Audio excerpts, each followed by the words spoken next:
Now, here we go. So, what else do I have to say about neutron stars? Not too much.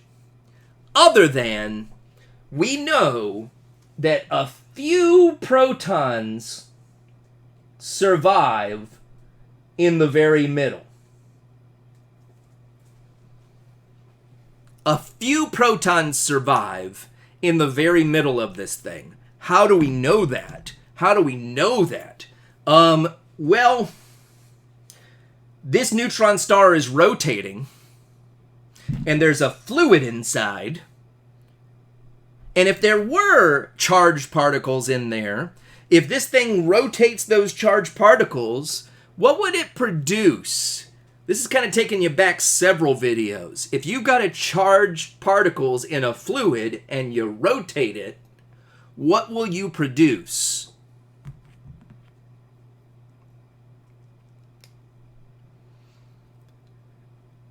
A magnetic field. Yes, a magnetic field. That's right. So it turns out by studying neutron stars, we know that they have an extremely powerful magnetic field. And it's shaped the same way as our magnetic field. It's got that basic pumpkin shape, right?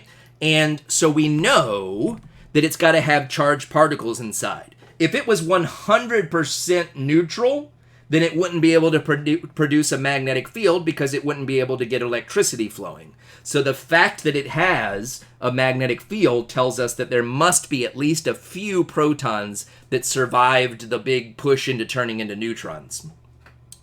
Now, check this out. This magnetic field is so strong that it will trap nearby gas. Like some of the gas that was shooting out of that supernova, some of it will get trapped. Where does it get trapped? It gets trapped inside the pumpkin. So you can end up with like what looks like an accretion disk of material orbiting around the neutron star, stuck inside of its magnetic field. But there are two weak points. What are the weak points of the magnetic field? What are the weak points of the magnetic field here? Where are the weak points?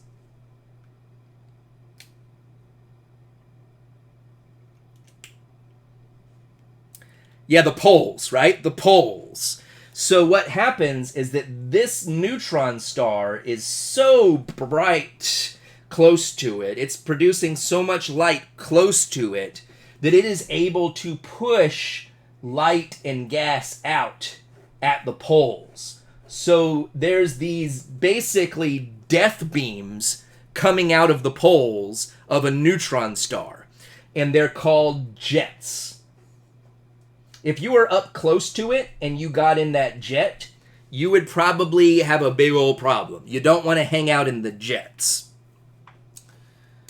So neutron stars usually have these, essentially what looks like two flashlight beams coming out of their magnetic poles.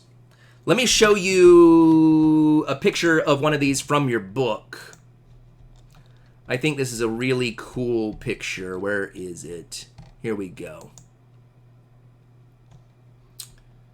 This is an actual photograph of a neutron star.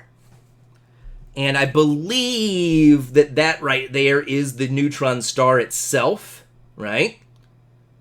And if you look here, you can actually see that disk of gas that's trapped in the magnetic field right here. The reason it would have really these kind of colors to it, this is not just a visible light picture. It's actually combining some of the invisible light that we can't see. But that trapped material probably would have a bright bluish white color to it because it's being compressed inside of that magnetic field by the gravity of the neutron star. So it's going to be very hot and bluish. And if you look real close, you can see that jet shooting out the bottom right here. We can't see the other one, the other jet, because it's behind all of this stuff. But if you look right here, this is the jet. Now, I just got done saying that the jet was extremely bright. This jet doesn't look extremely bright, but there's a simple reason for that. It's not pointed at us, right? It's pointed over in this direction. Remember I said it's kind of like a flashlight beam. If somebody has a flashlight, like if I had a flash, like if this was a flashlight and you were where you are, if you were there and I shined the flashlight like this, would it hurt to look at this flashlight if I was holding it like this? No. But if I turned it at you, then it's like, oh, that hurts. I can see the brightness. So the jet is the same way.